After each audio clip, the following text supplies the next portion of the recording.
Hello and welcome to Bear Necessities. My name is Bear and today we are going to be going over summoners.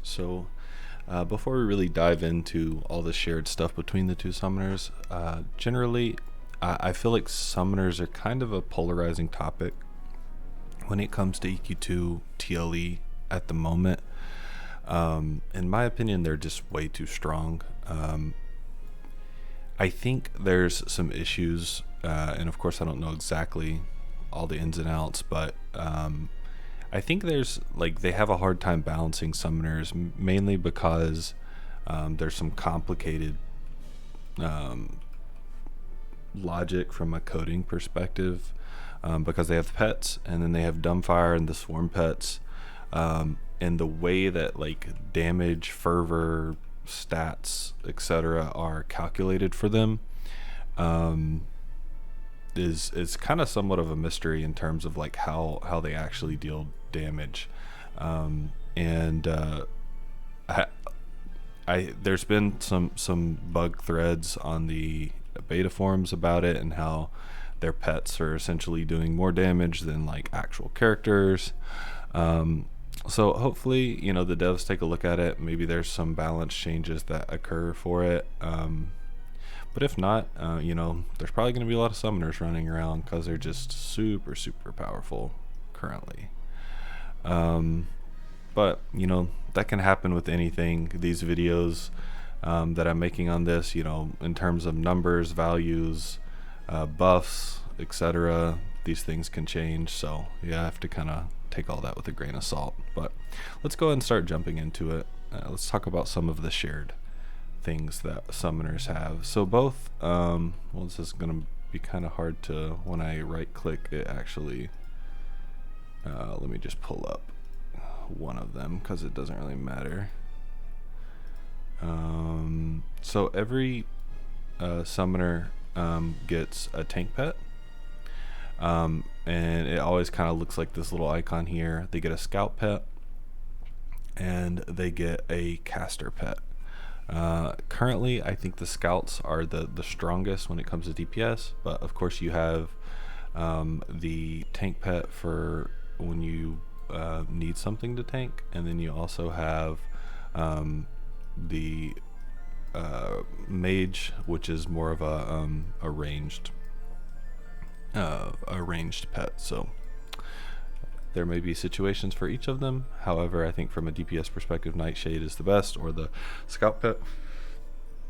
And of course I think the tank pet is still used for soloing situations sometimes if you need it. So every summoner also gets pet stances and just pet buffs in general. So we'll talk first about the stances. They're a little bit different in terms of the name and the actual values, but like on a Necromancer, which is what we have here, Howl of the Damned is like the offensive stance, while Grisly Protection is the defensive stance. And you can see kind of the differences here. So you've got like haste, decreasing of defensive stats but increasing of offensive stats, as well as a proc. While the defensive stance decreases some of the damage but gives it max health, hate gain, aggression, also like some taunt procs and things like that. Then also on top of that you have Necromantic Pack. There's another one for Conjurer. I think it's just Conjurer's Pact is what it's called, but it's very similar. Decreases combat mit, so it's just like a proc that decreases combat mit and mitigation versus Noxious, I think, for Necro, and Elemental for Conjurer. The next thing, and I'll go over it, there are some specific buffs that Necros get for their pets versus Conjurer, so we'll kind of go over that when we go over each class. But the next thing is heals. So the Necros heal actually takes HP from the Necro and heals the pet, but it also dispels it, or cures it. And Conjurer has a similar type heal. And then both so for the last ones, I really wanted to talk about you know, just some other utility, and then I'll talk a little bit about some damaging spells that they kind of both have. But Dark Heart and Aqueous Soul. So Dark Heart is just it's a consumable, so whenever you summon it, you'll get a consumable in your inventory, and this item you can use to gain power. It makes your, you know, it consumes some of your HP, but it also gives you power back. Conjurers also get one that's a shard, so you get hearts and shards. Aqueous Soul is just a little consumable that you can use for water breathing, so you can cast this on yourself or your group members. Oh, actually it's just a buff now. That's interesting. It used to be like an actual consumable that you would use, but yeah, it's just a single target buff that gives you underwater breathing, which is nice. And when it comes to defensive stats, when it comes to damaging spells, both summoners get Vampire Bats, which is just a long-term dot, 24 seconds, that decreases defense. Not super damaging, but both do get it. And then both get Dumbfire Pets, and I'll probably go over each of these for each class. But Dumbfire Pets, also people call them Swarm Pets sometimes, but essentially it's just a limited pet that comes up and attacks the mob. I'll give you an example here. So send my pet in, use Blighted Horde. You can see that these little things pop up and do damage. My Awakened Graves doing damage. So it's just little pets, and they're called Dumbfire because you just fire them, send them out, and they do damage, and then they disappear. But both Necromancers and Conjurers get that. And I think that's it when it comes to shared. So next we will move on and go ahead and talk about the Necromancer, then we'll talk about the Conjurer after that. Alright, let's talk a little bit about the Necromancer. Necromancer has two group buffs. We'll start with the group buffs like normal. Teaching of the Underworld, which is stamina and int, and Unholy Covenant, which is max power and resist versus Nox. When it comes to other group buffs, they don't really have anything. Conjurers have some more. We'll talk about that, but no more group buffs for Necromancer.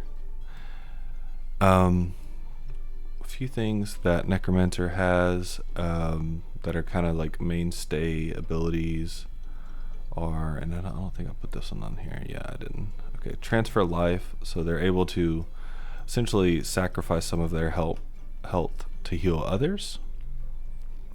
That's transfer life here. They have a single target res, which is nice utility. So you can use that on anyone in the raid or the group. So if someone dies, you're able to heal them or to res them in combat, which is pretty nice. Other utility things they have Feign Death. So 100% chance Feign Death. Only it's on a 5-minute cooldown, but it is 100%, which is pretty nice. They also have a really nice debuff called Mortality Mark. As you can see, it has a little bit of a combat mit reduction. It also is it decreases their whiz and gives you whiz and stamina, and also some mitigation or resists. But the first line is really the line that matters. It increases all damage done to the target by 1.6%. which is pretty nice. And later expansions it becomes even more.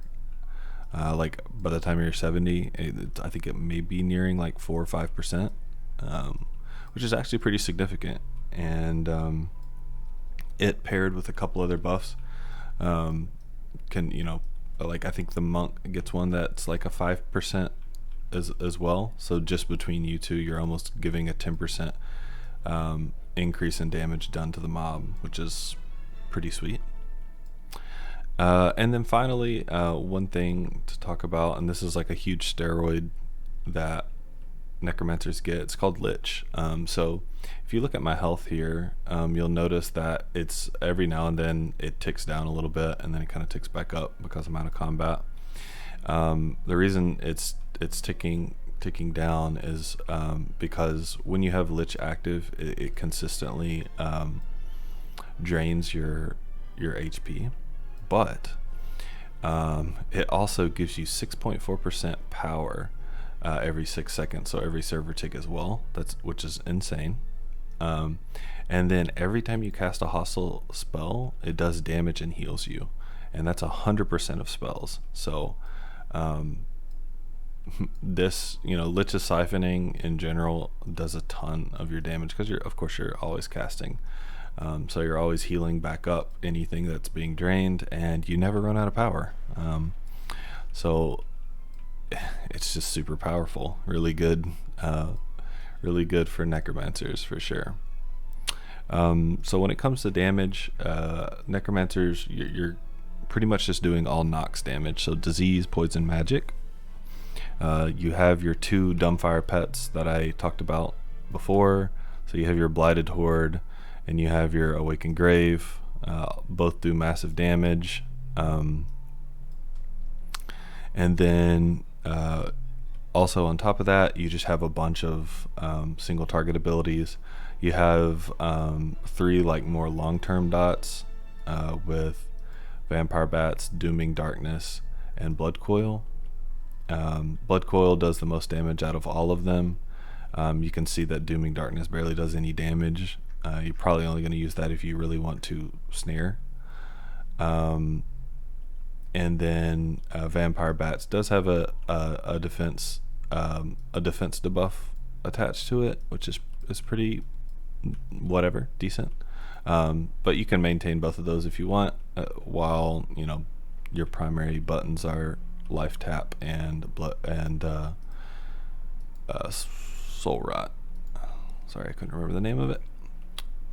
In terms of other just damaging abilities, you get 1 green AoE, so it's a dot as well, and then you also get 1 blue AoE, which heals you and does damage and area effect. So it's like a AoE life tap. You also get that single target life tap. So kind of going back to Lich, like you don't really have a whole lot of issues keeping your life total up. One thing that you're going to want to do is either macro pet attack to your abilities, or just make sure that you're always sending your pet in immediately. Pets are insane in terms of damage. I mean, if you just look at some of the numbers that the pet's throwing out there, it's like 1,800, like so insane. Does way more damage than you do yourself, and so you always want your pet to get in as quick as possible. One thing to mention about Necromancer is, and versus Conjurer, they lose some of the group buffing potential that Conjurers get, because Conjurers do get some extra buffs that we'll go over. But that utility they get back a little bit with their res, with their heal. They get from a solo standpoint, they get FD that they can use every 5 minutes. And as expansions go on, also Necromancers just become more and more powerful. In EOF, for example, they get Life Burn, which is a super damaging spell. But yeah, it's pretty much it's a pretty easy class to play too. Like, I mean, when you play it, you're sending in your pet, you're casting your dumbfire pets, keeping them on cooldown, and then you're also maintaining a few dots, and then you're just slamming soul rot and life tap over and over and over again, and that's pretty much your rotation. So we just pulled like the whole world here. So but yeah, I mean, you can even see like my pet is tanking 2, and he's just chilling, like not taking much damage. I mean, these are green mobs, so that is a thing, but like it's just such a powerful class. I'd probably be dead right now if I was on a different class. Even though these are green, because I don't have like any jewelry. I'm just wearing basic stuff. Able to kill all this. So that's it for Necromancer. Next we'll be moving on to Conjurer. Let's talk a little bit about that. Alright, here we have the Conjurer. So let's go ahead and just jump into it. We've got 2 group buffs. Instead of giving stats, the Conjurer group buff gives defense and mit versus all damage, as well as their power buff is power and elemental resist. They do have some extra group buffs, which is really nice. We'll start with Flame Shield. So this is a damage shield that's always persistent and just does a little bit of damage. It's kind of like Thorns on druids. Then they also get Fire Seed, which is a combat hit. It has a 20% chance to cast Seed of Fire on the target of attack, which is just a dot. And then it says on death, it will cast Blooming Flames. So it's like an encounter or does damage on the entire encounter. So if you have like a group of like 5 things and one of them has this Fire Seed proc on it, if that dies, it'll do like a pulsing AoE that will hit everyone else in the encounter. So pretty nice. Got some extra group buffs that Necromancers do not get. Let's talk about some of the mainstay skills. One of the really interesting things that Conjurers get is Stone Skin. So whenever you press it, it does AoE dehate, but it also gives you 3 attacks of Stone Skin. So you could use this before an AoE is about to go off and it'll hit you for no damage. You can do it if you grab aggro, so you won't die. Stuff like that. They also have Vehement Skin, which is the same thing except for it's for their pet. So they give their pet 3 stone skins, which is really cool. Next, they I had to mention this one by itself just because it's pretty much like the namesake skill for Conjurer. This is what you want to keep up as much as you can, but it's essentially it's a buff for your pet. It gives them 5 damage triggers. Like here, I'll put it on my pet and just send my pet in, and my pet's just gonna wreck this guy. Like Blazing Avatar is so good, so good. Pets are already super strong, but Blazing Avatar is just insanely strong. I mean, you can see the difference. Like this is without Blazing Avatar on. So let's talk a little bit about the damage breakdown. So while Necromancers are all about disease, poison, magic type damage, Conjurers are all about elemental, so fire, ice, magic damage. They have the 2 swarm pets. I kind of just casted them, but they're very similar to the Necro ones. Aqueous Swarm it's just like 3 little fish and like sharks and stuff, and then Roaring Flames is like just like an AoE thing. So it's exactly like Awakened Grave. They're all both of these are very similar. On top of that, you get some extra single target abilities. So you have the same Vampire Bats. The stun, I didn't actually show the stun on Necromancer because it doesn't actually do damage. It's just a stun. But on Conjurer, the stun actually does a decent amount of damage. You have one other dot besides Vampire Bats. So this is one that honestly you don't really have to worry about like maintaining it in the sense of like you want it to fully tick down before you recast it, because it does have some front loaded damage on it. And then you have your spammable lightning bolt or crystal blast.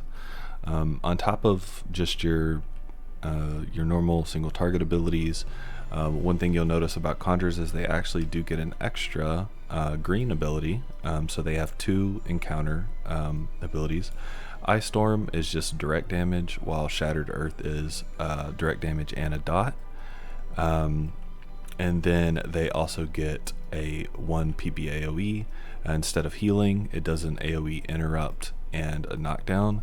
It also has a pretty big damage spread, so if you notice the Necromancer one just did a flat amount of damage.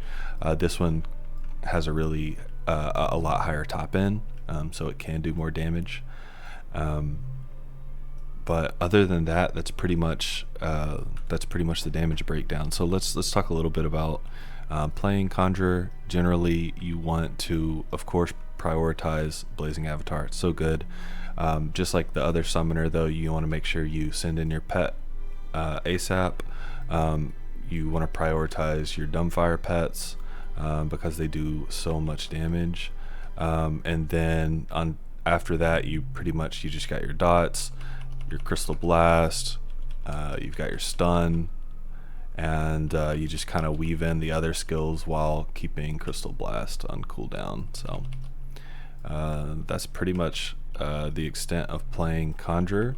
Of course, you do have situations in where you have you want to use your greens, you want to use your blues as well. There's even situations in single target that you'll want to use those. You don't have as much reuse in T5 as you would in other expansions, so going back to the principle of always be casting, you always want to be casting something, and there are times where all your single target abilities are down, so like throwing in a Shattered Earth in there, or even throwing in an Earthquake in there while you have things on cooldown is important. So and of course, I don't know every single rotational thing about Conjurers. I've never really dug into playing one, but that's just some general information on them. Alright, so this is actually the last video when it comes to the class guides. I want to thank everyone for watching, everyone who subscribed during the process. If you want to see new content, please hit the subscribe, hit the notification bell, and you'll be notified when new videos are available. If you like this video, if you're going to play a Conjurer or Necromancer, which I assume a lot of people will be, unless they get super nerfed, then please leave a comment, leave a like on this video, and looking forward to a lot of new content in the future. There's a lot of topical things I want to talk about when it comes to EQ2. I've considered getting into the lore, maybe talking about a zone at a time, like maybe talking about the lore behind Wailing Caves and Fallen Gate, and like some of these dungeons and zones, like we're in Lava Storm right now, just talking a little bit about everything. So there's a lot of ideas I have rolling, so if you really enjoy EverQuest 2 content, and in the future I'll be doing other games content as well, please subscribe, and we'll have more content coming your way. So that's it for this video. Thanks for watching, and I'll see you later.